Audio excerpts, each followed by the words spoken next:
roadmap yang disampaikan Pak Menteri. Saya sepakat, setuju Pak, bahwa roadmap itu terlalu makro. Kalau saya usulannya adalah pimpinan, justru kita harus bedah sampai ke korporasinya masing-masing. Contoh misalnya Pak Menteri, ya soal PTPN, saya punya pemikiran, saya nggak tahu nanti ini teman-teman yang lain bisa, soal PTPN, perkebunan. Kita jadikan aja dia berbasis komoditas Pak. Kalau selama ini kan PTPN ini kan berbasis regional. Kalau PTPN 1 Aceh, 2, 3, 4 Sumatera Utara. Nah ini kan sementara bisa jadi mereka ini Pak, kalau berbasis regional begitu, dipaksa begitu, bisa jadi mereka nggak kompeten di bidang itu.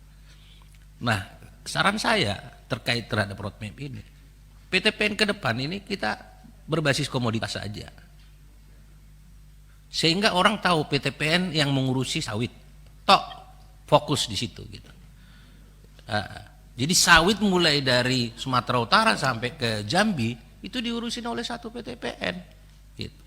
Sehingga orang-orang pun yang ada di PTPN tersebut adalah yang kompeten tentang sawit. Nggak mungkin Pak dia bisa ngurus gula lah, karet lah, segala macem. Nah ini nggak bener nih. Nah kemudian RNI Pak, RNI. Tadi disebutkan Pak Menteri ini holding ya, RNI. Pak menurut saya holding RNI itu nggak boleh dikasih tugas juga sebagai trading Pak. Karena kalau dia dikasih dua pilihan, dia punya sekarang ini 10 pabrik gula. Di sisi lain dia dikasih tugas untuk impor gula. Kalau ini yang dilakukan, dia dikasih dua pilihan seperti ini, maka dia lebih akan memilih importnya. Sehingga revitalisasi terhadap industri gula ini dia tidak akan lakukan. Nah oleh karena itu khusus trading juga, misalnya tugaskan siapa kek berdikari gitu, jangan kasih tugas ke RNI untuk trading, fokus yang ngurus gula. Dan kasih tugas Pak Menteri, 2 tahun gua kasih lo RNI untuk swasembada gula, titik, misalnya begitu. Bagaimana caranya mencapai itu? Nah lebih jauh daripada hal-hal seperti ini, misalnya pupuk, tadi saya sepakat Pak Menteri. Sebelum Pak Menteri tadi ngomong soal itu, saya juga tadinya udah pemikiran, pupuk ini udah kita bagi 2 aja Pak, ya, biar nggak ribet. Implikasi daripada pupuk subsidi sekarang yang hanya 57%, 57% pupuk subsidi yang terrealisasi sekarang ini, yang implikasinya adalah yang menjerit petani kita Pak. Tapi apakah kita bisa menyalahkan pabrik pupuk kita? Enggak juga, nggak bisa. Walaupun mereka sekarang ini produksinya sangat ada, tapi kuotanya nggak bisa 57%. Negara juga nggak bayar utang terhadap mereka. Saya nggak tahu status terakhir dari pembayaran piutang pemerintah, saya nggak tahu berapa persen. Ini kasihan Pak. Jadi implikasi daripada itu yang menjerit itu di bawah adalah petani kita.